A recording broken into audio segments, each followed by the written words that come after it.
News 24 पर आप देख रहे हैं सबसे बड़ा सवाल। आपके साथ में हूं मानक गुप्ता। मोदी सरकार ने यह कहकर सनसनी फैला दी है कि वो विदेशी बैंकों में काला धन जमा करने वाले कुछ नाम सार्वजनिक करने जा रही है। जाहिर है इस ऐलान से देश का पैसा चुराकर बाहर भेजने वालों में खलबली मच गई होगी, उनकी रातों की नींद उड़ गई होगी।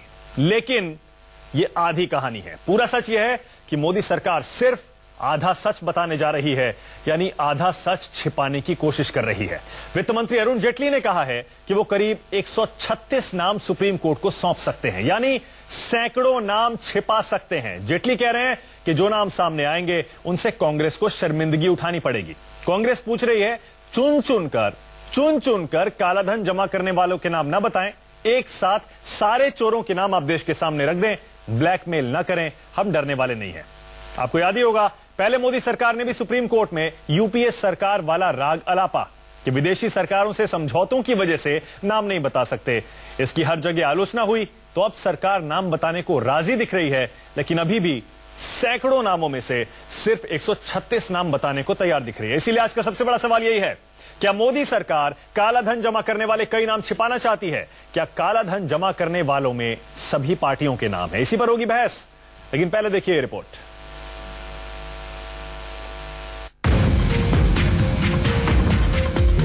विदेशी बैंकों में जमा काले धन पर लंबी लड़ाई लड़ रहे राम जेठमलानी की वित्त मंत्री अरुण जेटली को लिखी तीखी चिट्ठी से ब्लैक मनी पर मोदी सरकार की नीयत पर गंभीर सवाल पैदा हो गए हैं। जेठमलानी ने सरकार से कहा है कि काले धन पर सुप्रीम कोर्ट के आदेश से एसआईटी का गठन हो चुका है। आपको काले धन पर एसआईटी को बगैर बताए और उससे मंजूरी लिए बिना कोई कदम उठाने का अधिकार नहीं है। सुप्रीम कोर्ट में आपका याचिका दाखिल करने का फैसला गलत सलाह पर लिया गया है। आप दोहरी कराधान संधि यानी DTAT के तहत नामों का जिक्र क्यों कर रहे हैं? मतलब साफ है, DTAT के बहाने आप किसी अपराधी को पकड़ना ही नहीं चाहते। I have given my word of advice to a finance minister. After all, I am a citizen of India. I have the right to advise him. And black money is, I am the decree holder from the Supreme Court, but I have to save that judgment. So what Jethmalani को यह चिट्ठी इसलिए लिखनी पड़ी क्योंकि कुछ दिन पहले अरुण जेटली ने कहा था कि वो विदेशी बैंकों के खाताधारियों के नामों का ब्यौरा नहीं देना चाहते, क्योंकि इससे DTAT का उल्लंघन होगा। अरुण जेटली ने कहा था कि वो नामों की सूची अदालत को सौंपेंगे। वित्त मंत्री की इस बात से जेठमलानी नाराज हो गए। उनकी दलील है कि सरकार सीधे एसआईटी को नाम बताने की जगह दोहरी कराधान संधि की आड़ में सुप्रीम कोर्ट का रुख कर रही है और नाम बताने से परहेज कर रही है। इस चिट्ठी के बाद बीजेपी के भीतर से भी विदेशी बैंकों में जमा कालेधन वाले खाताधारियों के नामों का खुलासा करने की मांग होने लगी है। The best answer is to release the entire list, and that is my demand. SIT बना देने से तो कुछ होता नहीं। जो ट्रीटीज हुई हैं, ये ट्रीटीज के मुताबिक सिर्फ डबल टैक्सेशन अगर हो तो उससे वो नाम ना तो वो इंफॉर्मेशन देते हैं और ना ही उसकी बिना के ऊपर कुछ काम किया जा सकता है। इंफॉर्मेशन नहीं आएगी तो कैसे होगा? सवाल है कि काले धन के सवाल को चुनावी मुद्दा बनाने वाली बीजेपी सत्ता में आने के बाद एकदम आगे बढ़ने की जगह 2 कदम पीछे क्यों हट रही है? क्या इस लिस्ट में कई पार्टियों के नेताओं के नाम हैं? और बीजेपी के पीछे हटने की ये भी एक वजह है, या फिर सवाल है कि मोदी सरकार भी यूपीए सरकार की तरह ब्लैक मनी वालों के नाम ही नहीं बताना चाहती? Bureau report, news 24। जी हाँ, आज का सबसे बड़ा सवाल यही है, क्या मोदी सरकार काला धन जमा करने वाले कई नाम छिपाना चाहती है? और क्या काला धन जमा करने वालों की लिस्ट में कई पार्टियों के नाम हैं? इसी पर बहस करने के लिए सबसे बड़ा सवाल में मेरे मेहमान हैं बीजेपी से तेज तर्रार प्रवक्ता संबित पात्रा, आम आदमी पार्टी से संजय सिंह, कांग्रेस से मेरे साथ हैं प्रवक्ता आलोक शर्मा, और यहां स्टूडियो में है अनुराग मित्तल जो कि लीगल और पॉलिटिकल एनालिस्ट हैं, चार्टर्ड अकाउंटेंट हैं, ADR के साथ काम कर चुके हैं, वर्ल्ड बैंक के साथ काम कर चुके हैं, काले धन के इस घालमेल को बड़ी अच्छी तरह समझते हैं। सभी का स्वागत है। पहला सवाल संबित पात्रा आपसे है। सैकड़ों नाम है संबित पात्रा, आप चुनकर 136 नाम क्यों बताना चाहते हैं? सरकार कह रही है 136 नाम देंगे हम सुप्रीम कोर्ट में, पर नाम तो बहुत सारे हैं संबित पात्रा। तमाम तरह के आरोप लग रहे हैं, सरकार चुनकर नाम जानबूझकर ले रही है ताकि कुछ लोगों को बचा सके। संबित पात्रा। देखिए, पहला विषय है, यह एक टेक्निकल मामला है और टेक्निकलिटी से समझे। हाँ, ये जरूर है कि सैकड़ों लोग ऐसे होंगे, लाखों लोग ऐसे होंगे जिनका कालाधन विदेश में होगा, और हम सबको ढूंढना है, इन सबको लेके सामने आना है। मगर जो लिस्ट की हम बात कर रहे हैं उसमें लिमिटेड नेम होते हैं, वो लिस्ट जर्मनी और फ्रांस ने साझा किया है। दूसरा महत्वपूर्ण विषय है कि जो 136 नाम आप कह रहे हैं कि अभी सरकार बोल रही है बोल देगी, जो अरुण जेटली जी ने कहा कि कुछ नाम बताया जाएगा ड्यू कोर्स ऑफ लॉ के अंतर्गत, वो यह है कि कानूनन जिसपे चार्जशीट फाइल होता है उसी के नाम को बताया जा सकता है। अब आप देखिए, जो सैकड़ों लोग विदेश में बैंक रखे हुए हैं उनमें कुछ लोगों का लीगल अकाउंट है और कुछ लोगों का इलीगल अकाउंट है। अगर आप नाम घोषित करेंगे और उसमें लीगल लोगों का भी नाम होगा तो ये कानूनन गलत होगा। इस कारण से जो इलीगल लोग हैं उनके खिलाफ जब चार्जशीट दाखिल होगा, अर्थात आपके सरकार ने भी जांच कर लिया और ये पाया कि हाँ इन्होंने दोष किया है, इन्होंने गड़बड़ी की है, लिहाजा इनके खिलाफ केस होना चाहिए, तब आप नाम घोषित कर देंगे। दूसरा पॉइंट है, कांग्रेस या आम आदमी पार्टी आज इतनी डरी क्यों हुई है? एक नाम घोषित हो या 1000 नाम घोषित हो, अगर इन लोगों ने कोई गलती नहीं की है तो इनको डरने की आवश्यकता नहीं है, इनको थ्रेटन्ड महसूस करने की आवश्यकता नहीं है। अजय माकन कह रहे हैं हमें थ्रेटन किया जा रहा है। अरे थ्रेटन कैसे कर सकते हैं? अगर आप पाक साफ हैं, अगर आपने चवन्नी भी बाहर नहीं रखा है, अगर कोई आदमी आपका गलत नहीं है तो आप थ्रेटन क्यों हैं? वो ये कह रहे हैं संबित पात्रा, वो ये कह रहे हैं संबित पात्रा, वो ये कह रहे हैं कि आप ब्लैक मनी से अब ब्लैकमेल पर आ गए। आप पहले बोलते थे, मेरे पास 2-3 बयान है, आप कहें तो मैं पढ़ के सुना दूं। अरुण जेटली ने लोकसभा में पिछले साल क्या कहा था? लोकसभा में कहा था कि सारे नाम सार्वजनिक कर देने चाहिए। हाल में चुनाव कैंपेन में जितने इलेक्शन कैंपेन है, मोदी जी ने क्या कहा था? कालाधन पूरा वापस आना चाहिए, लाखों करोड़ों का है, एक आदमी को 15 लाख रुपए उसके अकाउंट में मिल जाएंगे। और साथ ही एक कहा था सारे नाम सार्वजनिक करेंगे, तो आपने लगातार कहा था। अब कुछ नाम सार्वजनिक आप क्यों कर रहे हैं? इसीलिए कांग्रेस बोल रही है ब्लैक मनी से आप ब्लैकमेल पर आ गए। नहीं मानक जी, मैं ये कह रहा हूं ब्लैकमेल कौन हो सकता है? ब्लैकमेल उसी का कोई करता है ब्लैकमेल कौन हो सकता है? अगर आज प्रश्न ये है कि आपने जो कहा और जो आप करने जा रहे हैं, शब्दों की लफाजी मत कीजिए। कौन बोल रहा है? आप कहिए ना, मैं बीच में बोल रहा हूं, बीच में आप ही को मौका नहीं मिलेगा ना। करते चले जा रहे हैं। आपके पास पूरा कर लीजिए संबित पात्रा, संबित पात्रा पूरा कर लीजिए। आलोक शर्मा आप पूरा कर लीजिए, मैं इनके पास बाद में आता हूं, आप पूरा कर लीजिए। मैं सिर्फ इतना कह रहा हूं कि कैसे ब्लैकमेल कोई किसी को कर सकता है? इन्होंने तो कुछ गलती की ही नहीं है, इनका तो चवन्नी बाहर नहीं है, तो कैसे हम ब्लैकमेल कर देंगे? नाम तो लाइकेंस्टीन बैंक से आया है, हम तो नाम लिख लिख के जोड़ नहीं देंगे ना उसमें। लाइकेंस्टीन बैंक ने जो नाम लिखा है काल क्रमे वो सारे नाम सार्वजनिक हो जाएंगे। फिर आप उसमें से 136 नाम क्यों दे रहे हैं? सिर्फ 136 नाम क्यों? सारे चोरों के नाम क्यों नहीं दे रहे? मैंने समझाया ना आपको। मानस जी, मैं नहीं, जरूरी नहीं है कि सारे चोर ही हो।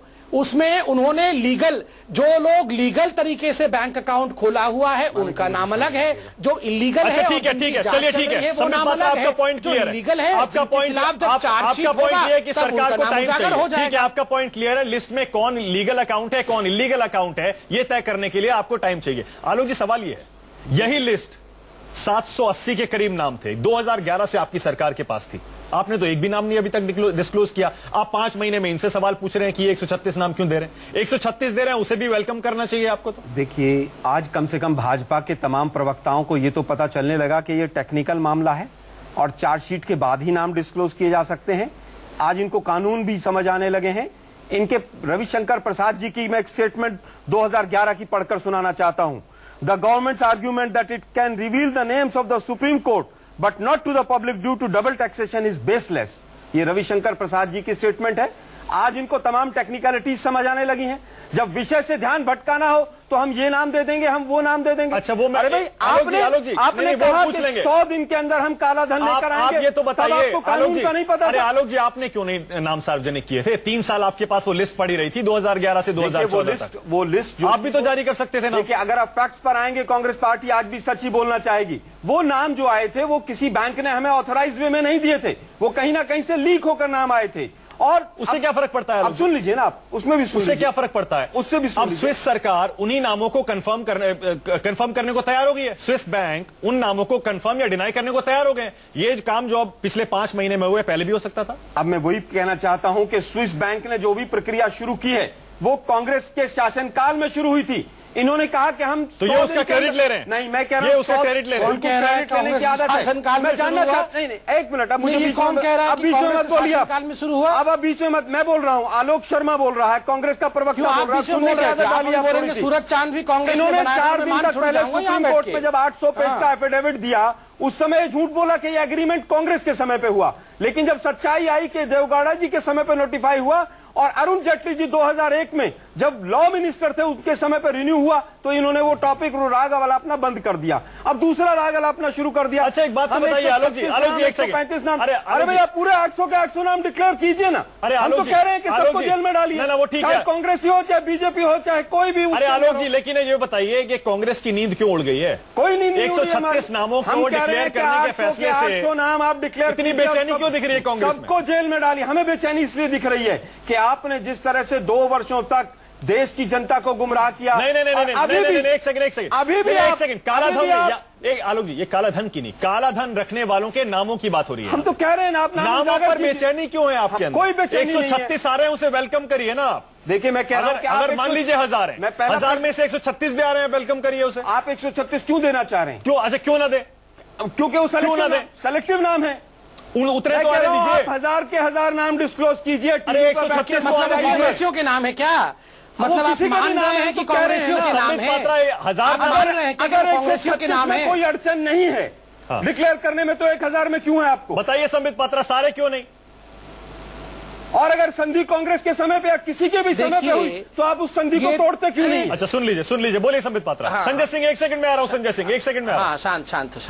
नहीं, आप इस तरह से जो है ना मिसबिहेव नहीं कर रहे, इसको मैं मिसबिहेव शब्द इस्तेमाल कर रहा हूं। शांत रहना है कि नहीं रहना मैं डिसाइड करूंगा, आप नहीं डिसाइड करेंगे। शांत हो जाइए ना आप, शांत हो जाए। नहीं, आप थोड़ा सा तमीज से बैठा, शांत नहीं होंगे तो फिर मैं जवाब कैसे दूंगा आपके प्रश्न? आपको कहने की आवश्यकता नहीं है कि शांत रहें। अरे शांत होना तो बहुत तमीज वाली बात है। अच्छा, आपको सिखाने की जरूरत नहीं है कांग्रेस को तमीज, आप शांत रहा करें। शांत भी ना कहूं। बोलिए। ये तो वैदिक शब्द है, शांति। आपको नहीं चाहिए हमें वैदिक शब्द, वेद ना पढ़ाए बीजेपी बैठ के हमें। अब देख, आप बताइए, आप नाम कब डिस्क्लोज कर रहे हैं? प्लीज 3 लाख रुपया प्रति व्यक्ति के अकाउंट में कब तक आएगा? नहीं, प्लीज शांत हो जाइए, प्लीज शांत हो जाइए मेरे भाई। मैं नाम डिस्क्लोज करेंगे हम लोग, शांत हो जाइए, तभी तो नाम सुनेंगे आप। आप देखिए, मैं इतना पूछ रहा हूं कि अगर 800 नाम हैं, 130 नाम डिस्क्लोज हो रहे हैं, और हमने कहा कि हम 800 के 800 नाम डिस्क्लोज करेंगे। आप रुकिए, धीरे चार्जशीट फाइल होता जाएगा, सबका नाम सामने आएगा। तो कांग्रेस इस प्रकार से बौखलाई क्यों हुई है? क्या आपने अपने चुनाव प्रचार में ही कहा था कि चार्जशीट फाइल होगी तब हम नाम डिस्क्लोज करेंगे? बौखलाई क्यों हुए हैं? नहीं, आपने क्या चुनाव प्रचार में कहा था कि नाम चार्जशीट फाइल होगी तब हम नाम डिस्क्लोज करेंगे? अच्छा, 1 सेकंड रुक जाइए। यही सिलेक्टिवनेस है, और टीवी पर बैठकर दांत फाड़ने से हिंदुस्तान की जनता आप पर भरोसा नहीं करेगी। अच्छा, 1 सेकंड आलोक जी, 1 सेकंड। संबित पात्रा, 1 सेकंड रुक जाइए। मुझे लगता है सवाल हिंदुस्तान की जनता बहुत भरोसा करती है, हिंदुस्तान की जनता देख रही है। आलोक जी, संजय सिंह भी बहुत देर से बैठे हुए हैं। अनुराग जी, 1 सेकंड में आ रहा हूं। संजय सिंह, एक सेकंड। गांधी परिवार से बाहर किसको प्रेसिडेंट बनाना है जो चिदम्बरम साहब कर रहे हैं? अंतर नहीं करें, आपकी यही आदत है। नेपाल से संधि नहीं होती है तो जीत बहादुर को सामने रख देते हैं आप। आपका यही दोहरा चरित्र है। एक सेकंड रुक जाइए। कांग्रेस बीजेपी का मसला नहीं है सिर्फ ये, इसमें संजय सिंह आम आदमी पार्टी भी बहुत बड़ी इंपॉर्टेंट प्लेयर है, क्योंकि आम आदमी पार्टी लगातार कालेधन का मसला उठाती है। संजय सिंह, आपको क्या लगता है 136 नाम भी अगर सामने आ रहे हैं संजय सिंह, तो उसका स्वागत करना चाहिए? कम से कम कुछ तो नाम आ रहे हैं सामने, क्या कहते हैं आप? मानस जी, एक कुश्ती में खेल होता है नूरा कुश्ती, जिसमें पहलवान आपस में मिलकर तय कर लेते हैं, मैं ऐसे दांव लगाऊंगा, तुम ऐसे दांव लगाना, इसमें तुमको जीत होगी, उसमें तुमको जीत होगी, ये पहले से तय हो जाता है। कृपा करके आप पार्लियामेंट में दिए गए तत्कालीन वित्त मंत्री के बयान को याद करें। तत्कालीन वित्त मंत्री जी ने कहा था, कांग्रेस के वित्त मंत्री जी ने कहा था, यूपीए के वित्त मंत्री जी ने कहा था, काले धन पे हमारे पास नाम है, ट्रीटी की वजह से हम डिस्क्लोज नहीं कर सकते, लेकिन इस सदन में बैठे हुए लोगों का नाम नहीं है, ये बोला था तत्कालीन वित्त मंत्री ने। वर्तमान वित्त मंत्री क्या कह रहे हैं? अगर हम नाम खोल देंगे तो कांग्रेस शर्मिंदा हो जाएगी। मैं पूछना चाहता हूं, वो 121 करोड़ हिंदुस्तानियों के वित्त मंत्री हैं, कांग्रेस शर्मिंदा हो, बीजेपी शर्मिंदा हो या उनका सगा भाई शर्मिंदा हो, उनको देश के जिस पद पे वो बैठे हैं उससे न्याय करना चाहिए। और न्याय की बात क्या है? न्याय की बात यह है कि ना कांग्रेस ना बीजेपी इनके चाहने से इसमें कुछ नहीं हो रहा है। काला धन पे 2011 में सुप्रीम कोर्ट ने यह कहा कि नाम सार्वजनिक होने चाहिए, तो इसका क्रेडिट किसी को नहीं जाना चाहिए, ना कांग्रेस को ना बीजेपी को। आप 800 के 800 नाम सार्वजनिक कीजिए, ये देश की सर्वोच्च न्यायालय ने कहा है। इसका मतलब आप दोनों पार्टियां ये कहना चाहती हैं कि देश के सर्वोच्च न्यायालय को कानून का ज्ञान नहीं है। हाँ, सही देश के सर्वोच्च न्यायालय को नियम का ज्ञान नहीं है। Sanjay Singh, double taxation treaty है, हाँ, जिसको आप ब्लैक मनी के नाम पे इस्तेमाल कर रहे हैं। और जो तर्क संवित पात्रा दे रहे हैं, मैं पूछना चाहता हूं, अगर किसी की ब्लैक मनी है उसको जारी करने में नाम क्या दिक्कत है? अगर किसी की व्हाइट मनी है तो उसका नाम जारी करने में भी क्या दिक्कत है? संजय सिंह, व्हाइट मनी है तो हम लोग पढ़ते हैं संजय कि अंबानी साहब की इतने लाख करोड़ की संपत्ति है, संजय भाई, टाटा साहब की इतने लाख करोड़ की संजय भाई, संजय भाई, जारी करने में आपको दिक्कत क्या है? संजय भाई, 800 के 800 नाम जारी कीजिए। संजय भाई, संजय भाई, संजय हो या कांग्रेस का रिश्तेदार हो या एक सेकंड में आ रहा हूं संबित पात्रा। संजय जी एक सेकंड। संजय जी, मैं ये कह रहा हूं, आम आदमी पार्टी के लिए बड़ा आसान है संजय जी, बहुत आसान है, क्योंकि आपकी नई पार्टी है, 2-3 साल पुरानी है।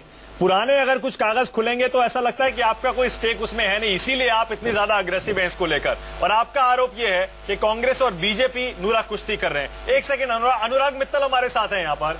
अनुराग मित्तल, आप बहुत अच्छी तरह से ये सारा काले धन का खेल समझते हैं। मानस जी प्लीज इस मुद्दे को हल्का मत बनाइए प्लीज। मैं ये कहना चाहता हूं, ये इस देश के लोगों के गाढ़ी कमाई के लाखों करोड़ रुपए जो विदेशों में जमा है उसका मुद्दा है। कृपा करके हम लोग इसको हल्के में चर्चा न करें। और गंभीरता का विषय यह है कि 15 लाख रुपए संबित पात्रा के अकाउंट में कब आएगा, आलोक शर्मा के अकाउंट में कब आएगा, संजय सिंह का 30 साल का टैक्स कब माफ होगा, काला धन हिंदुस्तान में कब आएगा, हम लोग इसका अरे हमें मत भूलिए संजय जी, हम भी चाहते हैं हमारे अकाउंट में भी आना चाहिए ना, हमें क्यों भूल गया? मुझे लगता है संजय जी कब आएगा? मानस जी, आपके अकाउंट में 15 लाख कब आएगा? हम तो इसका इंतजार कर रहे हैं। हाँ, एक सेकंड रुक जाए संबित पात्रा, एक सेकंड में आ रहा हूं। अनुराग जी बहुत देर से बैठे, एक सेकंड संबित पात्रा, एक सेकंड, आप चंदा ले ले हम सबसे हैं। एक सेकंड संबित भाई, एक सेकंड। अनुराग मित्तल, आप बड़ी अच्छी तरह समझते हैं काले धन को, आपने बहुत काम किया। संबित जी, अगर 136 नाम भी आ रहे हैं। संजय जी एक सेकंड, अनुराग जी बहुत देर से बैठे, एक सेकंड बोलने दीजिए, एक सेकंड आपके, एक सेकंड, 136 नाम भी अगर आ रहे हैं तो इसको सीरियसली लेना चाहिए, इसको वेलकम करना चाहिए, या हमें समझना चाहिए कि जरूर कुछ छिपा रही है मोदी सरकार? देखिए, एक तो जो सिलेक्टिव अप्रोच है, डेफिनेटली अगर देखिए, मैं दोनों व्यू पॉइंट से बोलना चाहूंगा। जो 136 नाम सिलेक्ट किए हैं वो किस बेसिस पे किए हैं? या तो उसको दिखाया जाए कि ये हमारी मेथोडोलॉजी थी, इस बेसिस में जो 800 नाम है उसमें से जो 136 हैं, अगर आप देखें बार बार DTAT में ये बोला जा रहा है कि जो इन्वेस्टिगेशन या चार्जशीट जिनमें हो सकती है, तो क्या ये ऐसे केसेस हैं जिनमें इंक्वायरी हो चुकी है, इन्वेस्टिगेशन हो चुकी है और अब चार्जशीट फाइल होनी है? अगर ऐसी सिचुएशन है तो ये पहले भी बताए जा सकते थे। क्यों मीडिया या इसके थ्रू या पेपर में जब ये बात उठी उसके बाद ही आप बोल रहे हैं? ये तो नहीं है रातों रात आपने इन्वेस्टिगेशन कर लियो, इंक्वायरी कर लियो और अब वो चार्जशीट स्टेज पे पहुंच गए हो। 2011 से 700-800 नाम पड़े हुए हैं सरकार के। दूसरी 3 साल इनकी सरकार थी, 5 महीने इनकी सरकार है। आपको लग रहा है कि दोनों ही सरकारें हैं पूरी तरह से खुल के? आप कह रहे हैं कि ये वाला एग्रीमेंट जो हुआ है विदेशी सरकारों के साथ, ये इस पे लागू ही नहीं होता है। देखिए, आपके कोर्ट भी यही कह रहा है कि लागू नहीं होता है। देखिए, तो क्यों ये नाम सार्वजनिक नहीं? देखिए, पहले तो मैं आपके चैनल पे कहूंगा, आपके चैनल पे बिल्कुल साफ बात होती है। वर्ल्ड बैंक में थोड़ी हमें ट्रेनिंग दी जाती है एक न्यूट्रल पक्ष रखने की। हाँ। इसमें मैं आपको बोलना, दोनों सरकारों के लिए मैं बोलना चाहूंगा, जो DTAT का पॉइंट जो मीडिया ने उठाया हुआ है, जो प्रेस में आ रहा है, जो आर्ग्यूमेंट दिया जा रहा है, DTAT इसमें एप्लीकेबल ही नहीं है। आप DTAT देखिए ना, है क्या? Double taxation avoidance agreement. जैसे मैं वर्ल्ड बैंक में था, मैं इंडिया में रहने वाला हूं, वॉशिंगटन में काम करता हूं, मैंने वहां सैलरी ली, मेरे बैंक अकाउंट में क्रेडिट हुई, वहां पे मैंने टैक्स दे दिया, तो मुझे इंडिया में दान ना देना पड़े। आपने प्रोग्राम स्टार्ट किया या किसी भी चैनल ने जब वो प्रोग्राम स्टार्ट करते हैं, कोई भी पेपर, ब्लैक मनी जो इंडिया में जनरेट हुआ है स्टैश्ड ओवरसीज, आप किसी भी पार्टी का मैनिफेस्टो पढ़ लीजिए, न्यूट्रली बोल रहा हूं, उसमें लिखा है जो इंडियंस ने ब्लैक मनी जनरेट इंडिया में की है, तो इसमें भी इंडिया में है, यहां पैसा कमाया, टैक्स नहीं दिया और बाहर भेज दिया। इसमें DTAT का कॉन्सेप्ट ही नहीं है, तो DTAT की आर्गुमेंट देना ही नहीं चाहिए। बहुत इंपॉर्टेंट पॉइंट है आपका अनुराग जी। और आलोक जी और संबित पात्रा, एक छोटा सा आपको सुप्रीम कोर्ट का जजमेंट 2011 का, संबित पात्रा एक सेकंड, 2011 का सुप्रीम कोर्ट का जजमेंट है। संबित पात्रा, आलोक जी ध्यान से सुन लीजिएगा, आप भी प्लीज नोट कर लीजिएगा। सुप्रीम कोर्ट ने कहा था इट इज डिसइंजीनियस, अरे सुन लीजिए संबित पात्रा, एक सेकंड, संजय भाई एक सेकंड में आ रहा हूं। It is disingenuous to repeatedly claim that it is unable to reveal the documents and names on the ground that the same is proscribed by the agreement DTAT। Sir, in disingenuous का मतलब आपको बता दूं मैं, आप समझ गए होंगे बहुत अच्छी तरह से। कपट होता है इसका मतलब, कपट। इसका मतलब आपकी सरकार ने 3 साल कपट किया आलोक जी, और 5 महीने अब संबित पात्रा आपकी सरकार कपट कर रही है सुप्रीम कोर्ट के हिसाब से। पहले आलोक जी, आप 3 साल आपने कपट किया है, आपने DTAT का हवाला दिया, कोर्ट कह रहा है लागू नहीं होता है वो। हमने कोई कपट नहीं किया। हमने केवल कहा कि जिस तरह की संधियां विभिन्न देशों के साथ हैं उसमें हम डिस्क्लोज नहीं कर सकते। हम आज भी अपने स्टैंड पर खड़े हुए। तो अब जब वो ये कह रहे हैं तो आप उनको क्यों घेर रहे हैं? हम घेर इसलिए रहे हैं कि आपने देश की जनता के साथ झूठ बोला। आपके तमाम जो प्रवक्ताओं के बयान थे, आज वो बयान पूरी तरह से पलट गए। वो सवाल मैं पूछ लूंगा संबित पात्रा से। आप बताइए 3 साल आपने क्या किया? हमने आपने सुप्रीम कोर्ट के आदेश पर एसआईटी बनाने में 3-4 साल लगा दिए। 2009 साल नहीं लगे। मैं आपको जजमेंट दिखा दूं। 2011 में केस फाइल हुआ है। 2011 से 14 तक आपने 3 साल एसआईटी नहीं। पहली डेट पर सुप्रीम कोर्ट ने बार-बार फटकार लगाई आपको। पहली डेट पर ही कोई एसआईटी फाइल की बात नहीं थी। एसआईटी बनी है, लेकिन आप देखिए कि आज की केंद्र सरकार कितनी असंवेदनशील है। जवाब नहीं है। सीडीबीडी आज 3 central board of direct taxes के 4 पोस्ट खाली पड़े हैं। एसआईटी कहां से जांच करेगी? इनसे पूछिए। ये लोग तो महाराष्ट्र और हरियाणा में लगे हुए हैं।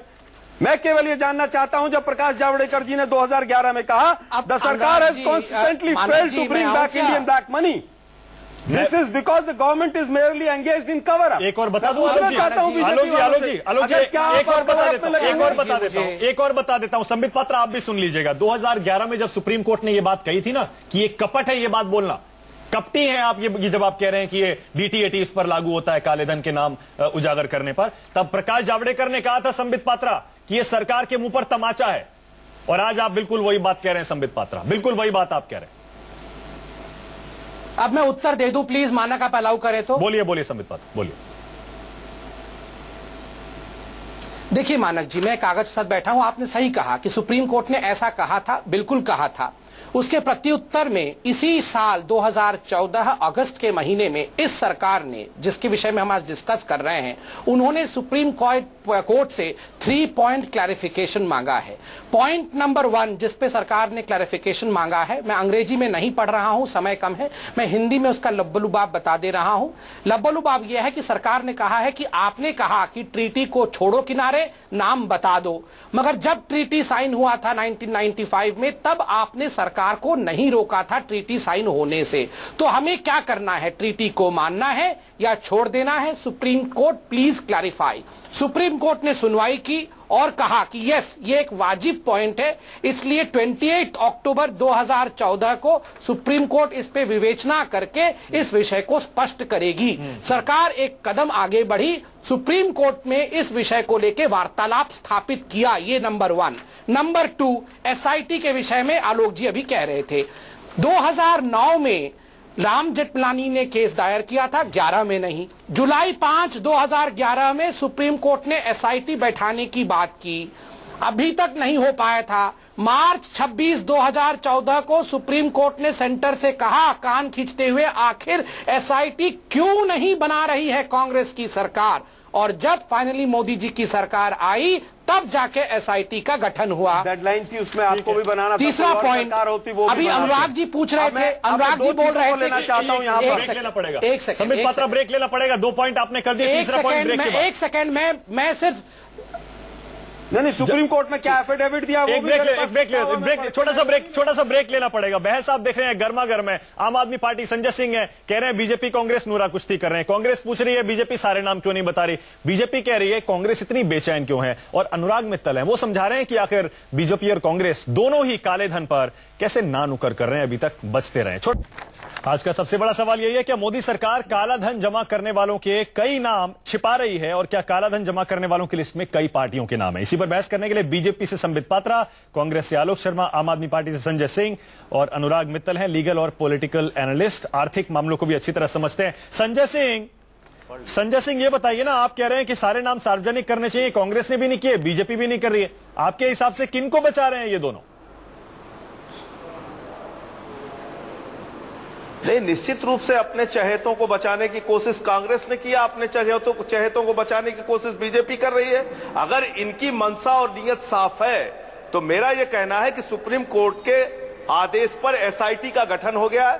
सरकार 800 के 800 नाम एसआईटी को सौंप दे SIT जांच करे, उसको सार्वजनिक किया जाए, पूरे देश की जनता को मालूम हो। मैं एक ही बात तो कह रहा हूं, जिसकी ब्लैक मनी है उसका भी नाम जाहिर करने में क्या दिक्कत है, और जिसके पास व्हाइट मनी है, मान लीजिए टाटा के पास 1 लाख करोड़ की संपत्ति है, देश तो जानता है, पढ़ता है अखबारों में कि हाँ टाटा के पास इतनी संपत्ति है, अंबानी के पास इतनी संपत्ति है, तो अगर व्हाइट मनी है फिर भी नाम जारी करने में क्या दिक्कत है।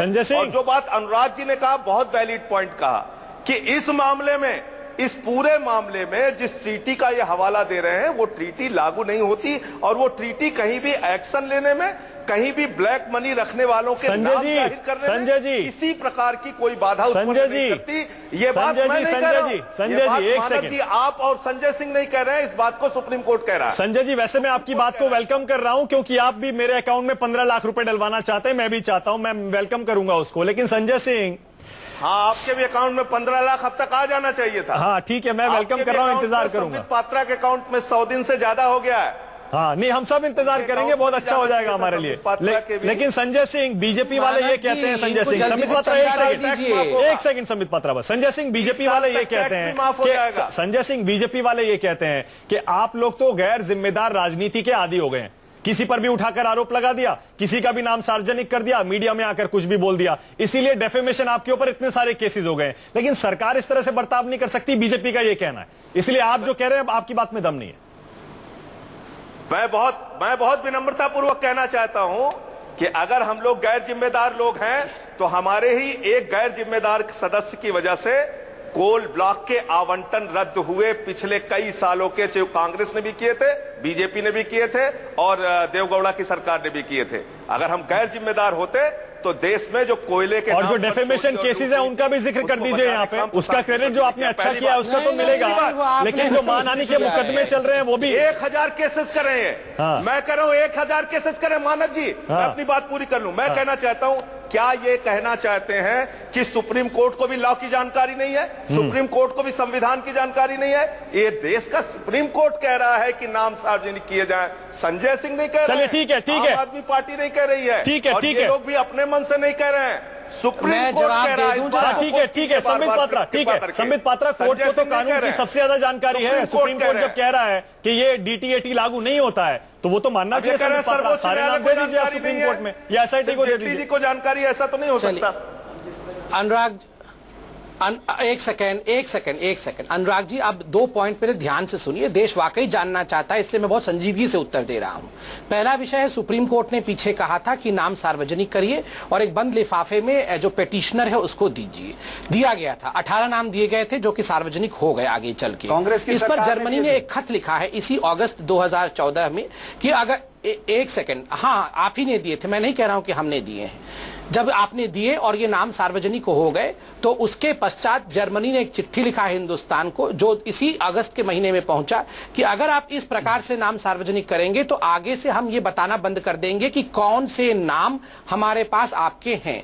तो ड्राई नहीं करना है सोर्सेस को। मुकुल रोहतगी जी ने उस दिन बहुत स्पष्ट रूप से कहा कि sources should not become dry. हम चाहते हैं कि आगे ये नाम आते रहें। दूसरा, मैंने आपको अभी कहा था कि क्लैरिफिकेशन सरकार ने मांगा है सुप्रीम कोर्ट से, और सुप्रीम कोर्ट ने भी माना है कि हाँ हमें भी चिंता करना पड़ेगा कि हमने जो कहा है वो ठीक कहा है कि नहीं, इसलिए 28 अक्टूबर का दिन मुकर्रर किया गया है। सुप्रीम कोर्ट खुद अपने विवेचना पे चिंता करेगी। तीसरा 10 सेकंड दीजिए। तीसरा, संजय सिंह जी जो कह रहे थे, देखिए मैं नहीं कह रहा हूं, खुद अरविंद केजरीवाल कह रहे थे कि वो अनार्किस्ट हैं और वो तमाम नियमों को तोड़ना चाहते हैं। 15 अगस्त क्यों मनाया जाता है, 26 अगस्त नहीं मनाया जाना चाहिए। ऐसे में दिल्ली की राजनीति में अपने वजूद को बनाए रखने के लिए, और जब कांग्रेस के नाम उजागर होने वाले हैं ऐसा कांग्रेस को लग रहा है, तो आम आदमी पार्टी में भी छटपटाहट है। आम आदमी पार्टी को लग रहा है कि मेरे बड़े भाई पे आक्रमण होगा तो मैं कैसे चुप बैठ सकता हूं, मुझे भी मैदान में उतर आना चाहिए। ऐसे में वो भी मैदान में अपने बड़े भाई को प्रोटेक्ट करने के लिए उतर आए। भारतीय जनता पार्टी के तमाम प्रवक्ता जो हैं वो इतने इंपॉर्टेंट विषय को बहुत हल्के में निपटाना चाहते हैं, ऐसा नहीं। काले धन पे आपका चेहरा काला हो चुका है संबित पात्रा, बीजेपी का चेहरा काला हो चुका है, ये पूरा देश देख रहा है। इसलिए आप इस प्रकार की पूरे देश में आप संबित जी, अगर सुप्रीम कोर्ट ने कोई डेट तय की है तो आप बताइए ना कि आपको इतनी जल्दी क्या है कि प्राइवेट न्यूज चैनल को जाकर आप कांग्रेस के बारे में बात करें। एक सेकंड संजय जी, एक करके पक्ष में एफिडेविट दे रहे हैं। संजय जी एक करके, संजय जी लुटेरों के पक्ष में अरे संजय जी एक सेकंड, संजय जी एक सेकंड, आप सुप्रीम कोर्ट में लुटेरों के पक्ष में संजय जी एक सेकंड, संजय भाई एक सेकंड के चोरों के, अरे संजय जी एक लुटेरों के पक्ष में नहीं है, ये पूछा जा रहा है क्या करना चाहिए। संबित पात्रा एक सेकंड प्लीज रुक जाइए, तो हम दे देंगे। अरे रुक जाइए एक सेकंड, संजय जी एक सेकंड प्लीज, संजय जी एक सेकंड। आपको कह रहे हैं आलोक जी, संबित पात्रा कह रहे हैं आप बड़े भाई हैं और छोटे भाई को प्रॉब्लम हो रही है। बड़े भाई, छोटे भाई और नूरा किश्ती किसके बीच में है, इस बात का तो इसी बात से अंदाजा लग रहा है। अच्छा, आपको आपत्ति क्या है? अमानक, जब मेरी बात पूरे होने दीजिए। अन्ना जी ने कहा कि आंदोलन करेंगे ब्लैक मनी पे, केजरीवाल का ट्वीट नहीं आया। क्यों नहीं आया? क्योंकि मोदी सरकार है, रामलीला मैदान भी बुक नहीं होगा। ये कांग्रेस की सरकार थी, आपने तमाम झंडे उठा लिए। मोदी सरकार है, दिल्ली पुलिस बहुत लठ मारेगी। संजय जी कभी भी काले धन पे आवाज उठाते सड़क पर नहीं दिखाई देंगे आप। मैं आता हूं मुद्दे पर, कुछ नहीं करेंगे। अब मुद्दे पर आता हूं मैं। बीजेपी ने जो सुप्रीम कोर्ट में एफिडेविट दिया है उसके पेज नंबर 18 पर लिखा है सुप्रीम कोर्ट का डायरेक्ट। आपने भी किया। संजय जी सुन लीजिए, जो बीजेपी के लोग, तमाम लोग देश की जनता को गुमराह कर रहे हैं, पर्दाफाश करना चाहता हूं। कोर्ट क्या लिखा है? एक सेकंड, कोर्ट का जजमेंट बता रहे हैं, सुन लीजिए संजय सिंह। संजय सिंह जी, बीजेपी तो गुमराह कर ही रही है, आप सुनिए जरा। लड़ने की नौटंकी नहीं करना चाहिए। पेज नंबर 18 पर वही काम जो संबित पात्रा जी ने अभी कहा उसका रिवर्स लिखा है बीजेपी ने लिखा है सुप्रीम कोर्ट का डायरेक्ट। दोनों कॉन्फिडेंशियलिटी क्लॉज, और आज बीजेपी के प्रवक्ता इसका विपरीत बोल रहे हैं। और 12 नंबर पेज पर एफिडेविट में बीजेपी ने, केंद्र सरकार ने लिखा है सुप्रीम कोर्ट को धमकी तक दी गई है कि हिंदुस्तान की रेटिंग गिर जाएगी इंटरनेशनल। धमकी शब्द इस्तेमाल मत करिए सुप्रीम कोर्ट। बिल्कुल धमकी है वो, सुप्रीम कोर्ट के लिए धमकी इस्तेमाल मत करिए। मैं ऑन रिकॉर्ड ऑन एयर धमकी शब्द इस्तेमाल कर रहा हूं। धमकी शब्द सुप्रीम कोर्ट के लिए मत इस्तेमाल करिए। केंद्र सरकार ने सुप्रीम कोर्ट तक यहां तक धमकी दी है कि हमारी रेटिंग गिर जाएगी अगर हम नाम डिस्क्लोज कर देंगे। एक सेकंड एक मिनट मानक जी, बीजेपी के साथी बैठे हैं लोग जी, एक बार मुझे बता दें कौन से पेज पर आपने सुप्रीम कोर्ट को ये डायरेक्शन पूछी है कि हम नाम डिस्क्लोज कर दें। आप पेज नंबर बता दीजिए, अभी तमाम चैनल्स ऑनलाइन है, सभी देख लेंगे। शांत हो जाइए, आप पेज नंबर बताइए, हम शांत हो जाएंगे। पढ़ देता हूं, आप पेज नंबर बताइए, कौन से पेज नंबर पर बता रहा हूं पेज नंबर। बोलिए बोलिए। अरे सुनिए ना पेज नंबर, आप पहले शांत हो जाइए, पेज नंबर बता रहा हूं। पेज नंबर बता रहा हूं, IA नंबर 14 इन WP ब्रैकेट में C number 176 of 2009 Ram Jethmalani and others versus union of India by union of India. Union of India has filed IA number 14 seeking the following clarification supreme court के नाम disclose 1/5/2014 passed by the Honorable Supreme Court of India and WPC 176 of 2009 following are the clarification sought। अब आप बोलेंगे तो पूरा page में पढ़ता चला जाऊंगा। ठीक है, आप बताइए, बता दीजिए पढ़ के आते नहीं है, वही तो बता रहे हैं जी, नहीं बता रहे, वही बता रहे, नहीं बताएंगे। थोड़ा बहुत आप भी तो पढ़ के आइए कि पूरा चैनल में मैं ही पढ़ूंगा। आप चैनल मत पढ़िए, आप केवल ये सेंटेंस बता दीजिए कहां आपने लिखा है सुप्रीम कोर्ट से आपने परमिशन मांगी है कि हम नाम डिस्क्लोज कर दें। अरे आप केवल वो सेंटेंस पढ़ के सुना दीजिए, मैं डिबेट से उठ के चला जाऊंगा। अरे आपको अभी तो पढ़ के सुना रहा था, नहीं आपने केवल केस का बताया है, सुप्रीम कोर्ट के केस फला फला फला फला फला है।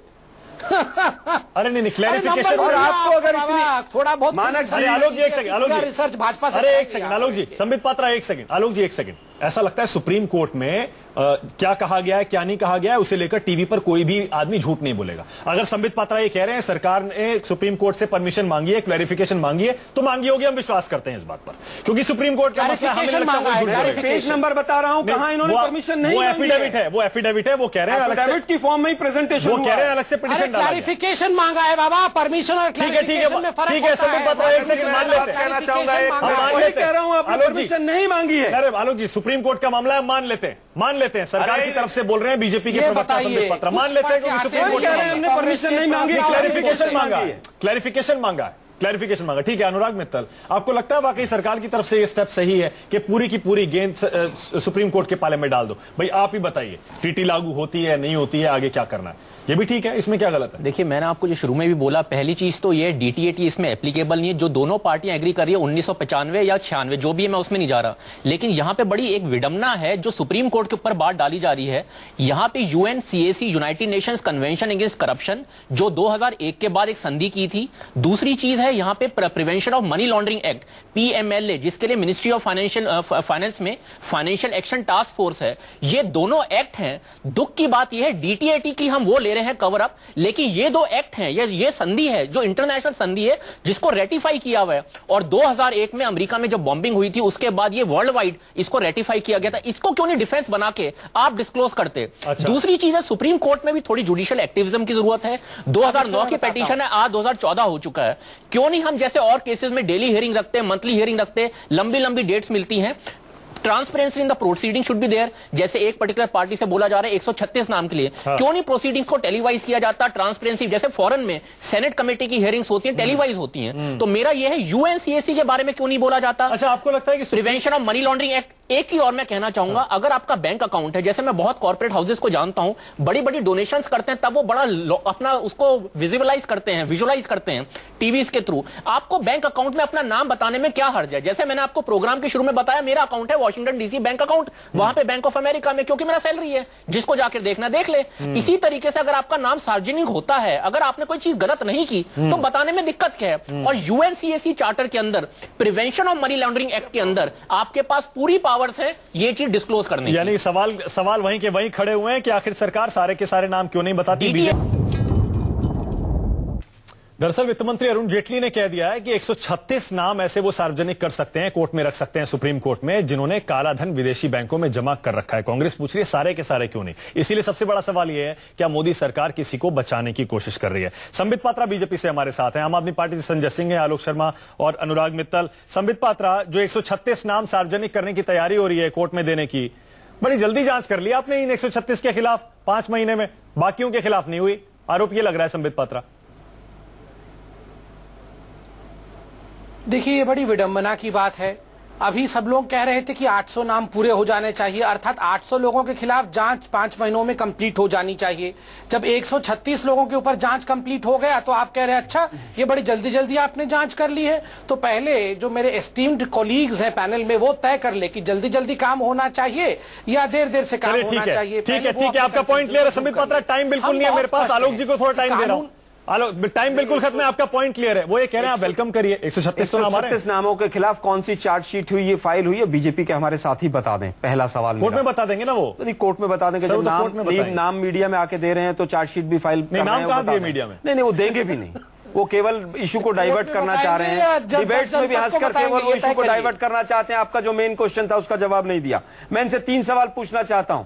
पहला सवाल, जो आपने चुनावी लफाजी की थी कि 4 लाख करोड़, 10 लाख करोड़ और 25 लाख करोड़ था अमाउंट, उसका आधार क्या था वो बता दीजिए आप आज। दूसरा सवाल, आपको 150 दिन हो गए, आपने वादा किया था 100 दिन में आप काला धन वापस ले आएंगे।